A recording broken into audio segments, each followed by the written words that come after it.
바로 이 한 나라에 모여 사진을 찍은 이들은요, 바로 조선인과 러시아인입니다. 자, 이 러시아인들과 만난 여기 있는 이 조선인들 과연 누굴까요? 자, 이들은요, 벼랑 끝에 놓인 나라의 운명을 바꾸려고 러시아로 가서 외교를 펼친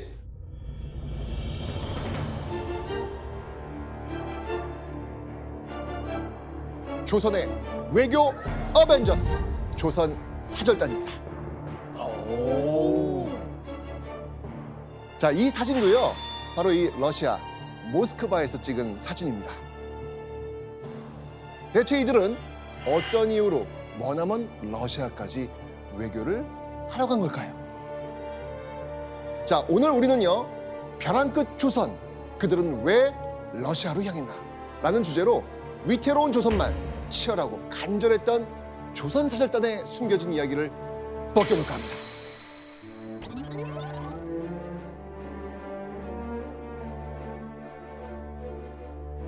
조선 사절단이 왜 러시아로 갔는지 보려면요, 1896년 경복궁으로 가봐야 합니다. 그들의 이야기는 당시 경복궁에서 일어난 충격적인 사건에서부터 시작합니다.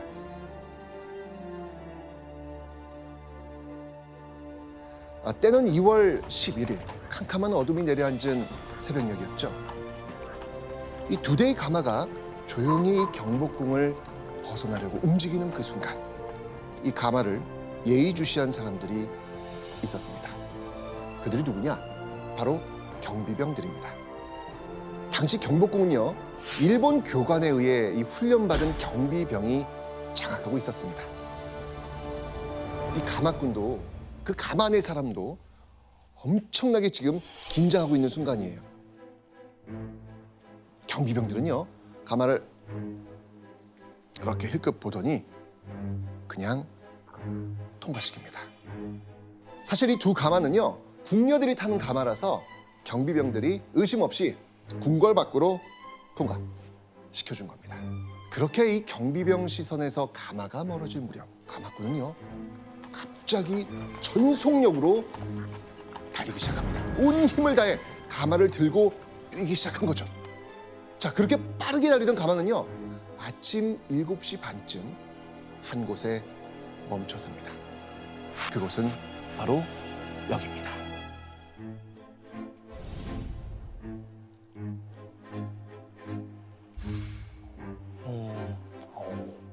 우리나라예요? 이곳은요, 서울 정동에 있던 러시아 공사관입니다.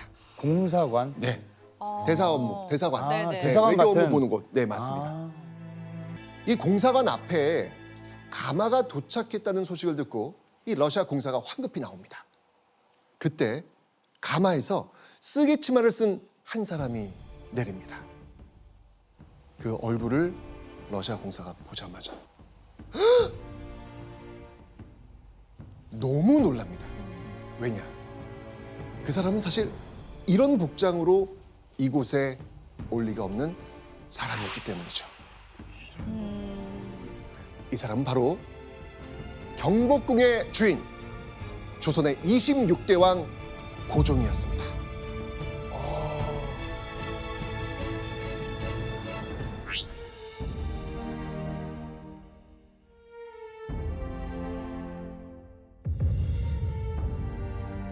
이 경복궁에서 도망치면서 혹시라도 경비병과 일본 군대에게 들킬까 봐 가마 안에서 여자 옷을 덮어쓰고 위장을 했기 때문이죠.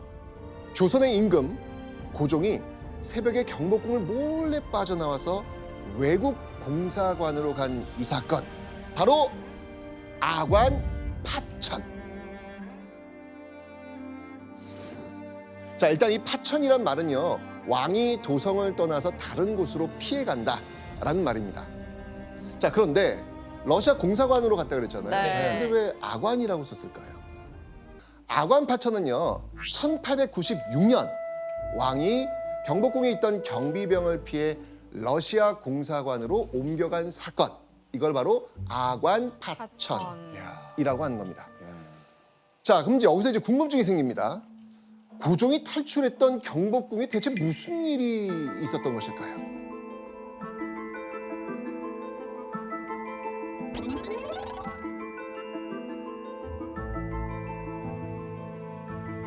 자, 아까 아관 파천이 일어난 연도가 몇 년도라 그랬죠?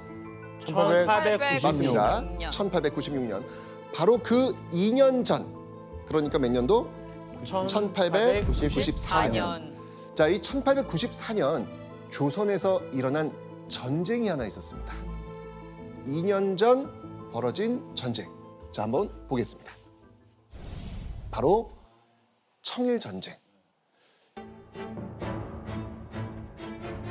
청나라와 일본이 조선에서 누가 주도권을 갖느냐 이걸 놓고 싸운 거죠. 자, 그렇게 해서 벌어졌던 이 청일전쟁의 승자. 놀랍게도 청일전쟁의 승리는 일본이었습니다. 자, 이렇게 되면서 조선 말기 일본은요, 경복궁을 불법으로 점령하고 나란 일까지 간섭합니다. 승리한 이후엔 조선에서 더 막강한 영향력을 휘두릅니다. 자, 그렇게 일본이 극심한 내정 간섭으로 이 고종의 숨통을 조여오던 그때, 아관 파천 4개월 전 경복궁에서는요, 정말 이게 상상도 할 수 없는 아주 끔찍한 사건이 벌어집니다. 바로 조선 국모 시해 사건, 을미사변입니다.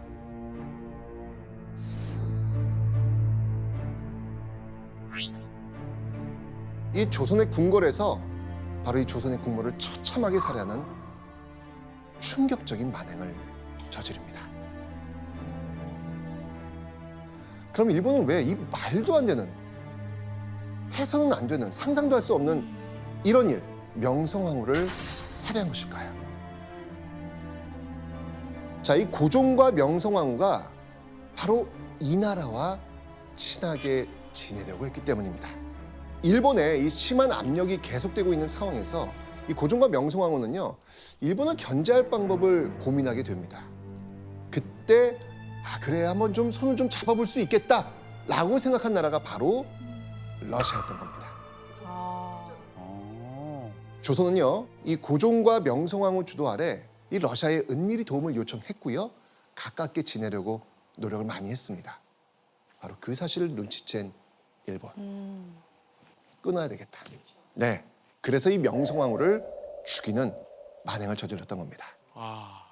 근데 교수님, 이 고종과 명성황후가 당시 나라들이 굉장히 많이 있었잖아요, 주변국들이. 그럼에도 불구하고 이 러시아를 끌어들인 이유가 분명히 있었겠죠. 근데 먼저 이제 미국을 끌어들여서 청나라나 일본의 압력들을 죽이려고 했죠.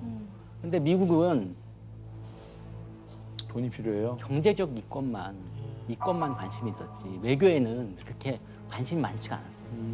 그래서 그 다음 차선책으로 조선과 인접한 나라 중에 군사력의 최대 강국 중에 하나가 바로 러시아입니다.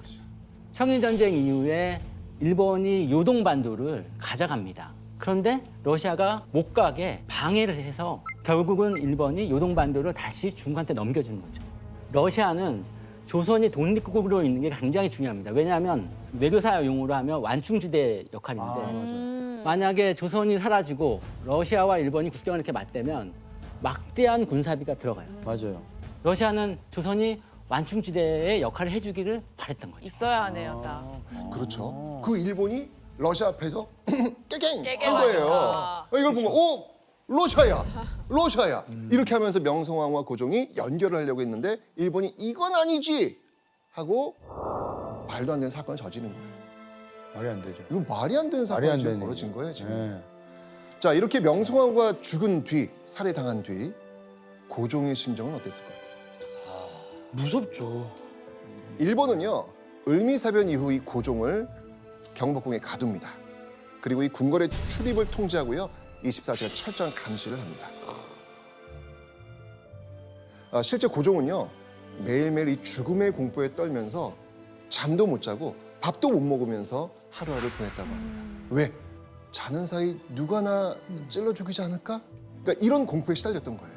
공포가 얼마나 심했냐면 감금된 채 살았던 이 고종은요, 더 이상 이렇게는 살 수 없겠다. 그래서 선택한 것이 바로 아관 파천이었던 겁니다. 자, 이 천신만고 끝에 일본이 장악한 궁을 탈출해서 이 러시아 공사관으로 피신한 고종. 자, 뒤늦게 일본이 이 사실을 알았어요. 알았어. 정말 국제적인 어떤 비난을 받을 거 알면서 명성황후 시해 사건까지 일으키면서 공을 들인 이 과정에서 갑자기 고종이 증발해버린 거예요. 엄청난 충격으로 다가올 수밖에 없는 거였죠. 자, 이 러시아 공사관에 임시로 몸을 피한 고종. 그런데 당장 궁으로 돌아가기엔 좀 무리가 있었죠. 왜? 일본 군대가 아직까지 서울에 머물러 있었기 때문입니다. 그래서 어떻게 환궁해야 할지 이 고민을 하던 상황에서 일본을 막아낼 수 있는 뜻밖의 돌파구가 하나 생깁니다. 자, 어떤 돌파구일지 한번 보겠습니다. 혹시 이 인물 아시나요? 니콜라이 2세? 아까 사진에 있지 않았어요? 아니었나? 아니, 이분 러시아 황제. 네. 맞습니다. 러시아 황제. 우와. 배신감. 러시아 왕제를. 이 사람은요, 바로 당시 러시아의 마지막 황제 니콜라이 2세입니다. 뭐 강력한 군사력을 바탕으로 정말 세계에서 막강한 영향력을 행사하던 그런 인물이었죠. 근데 그가 갑작스럽게 즉위하는 바람에 2년 동안 미뤄뒀던 황제 대관식을 치르게 됐고요. 고종에게 참석해달라 라고 초청장을 보낸 겁니다. 자, 고종은요, 이 기회를 통해서 조선을 구할 수 있는 도움을 러시아로부터 받기로 결심을 합니다. 자신이 이 환궁한 이후에 궁을 호위해줄 군사적 도움과 함께 일본이 강제로 지게 했던 그 빚, 이 빚을 갚을 수 있는 재정적 도움 등을 요청하려고 했던 것이죠. 이야. 자, 이 조선의 안위를 위한 아주 중요한 협상을 니콜라이 2세 대관식에서 해야 했던 것이죠. 그래서 고종은요, 외교 특사를 파견하기로 합니다. 조선 사절단, 이른바 조선의 외교 어벤져스를 구성하기로 했던 것이죠. 우와.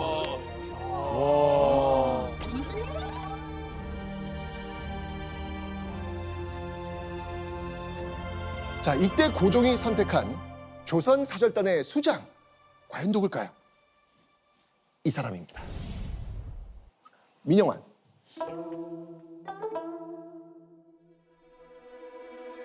자, 민영환은요, 바로 이 명성황후 집안이자 이 고종의 외가 친척이기도 했던 여흥민 씨 가문의 사람이었습니다. 당대 최고의 권력을 자랑하던 가문이었는데요. 이런 가문의 후광도 있었고요. 똑똑하기도 했습니다.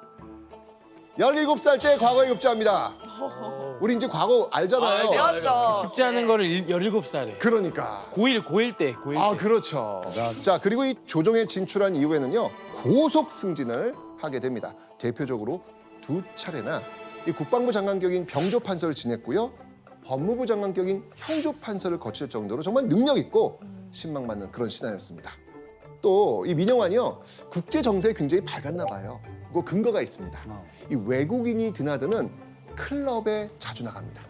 클럽이요? 바로 정동 구락부.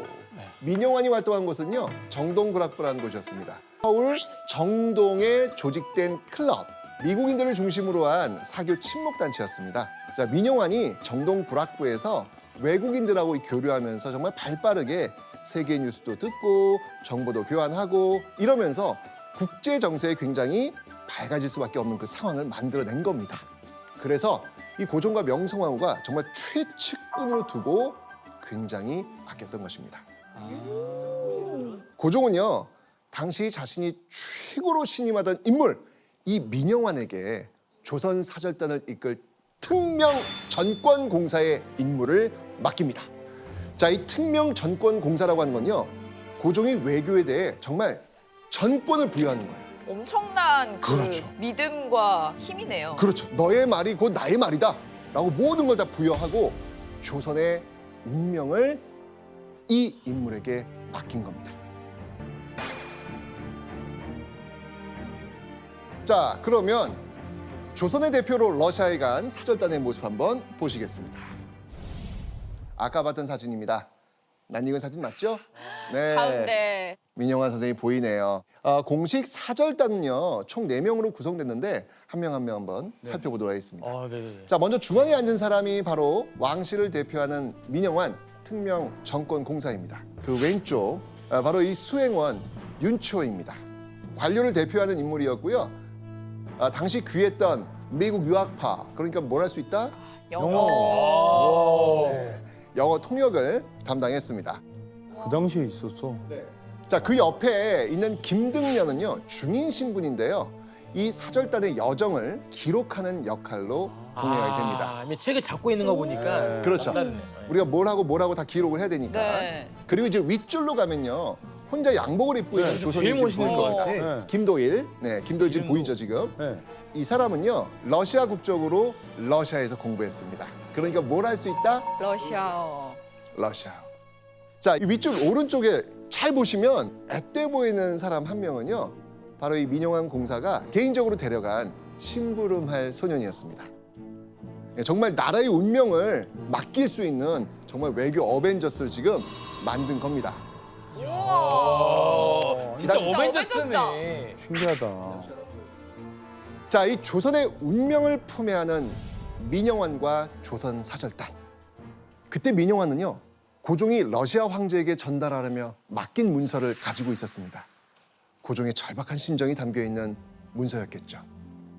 자, 민영환 역시 절박했습니다. 나라가 다시 온전한 조선이 되기 위해선 고종을 안전하게 환공시켜야 했고 그러려면 안전을 지킬 군사적 도움을 러시아로부터 반드시 받아와야 했던 것입니다. 어떻게든 무사히 이 러시아 황제에게 고종의 문서를 전달하고 조선이 원하는 요구를 잘 협상해야 되는 그런 임무가 주어졌던 거예요.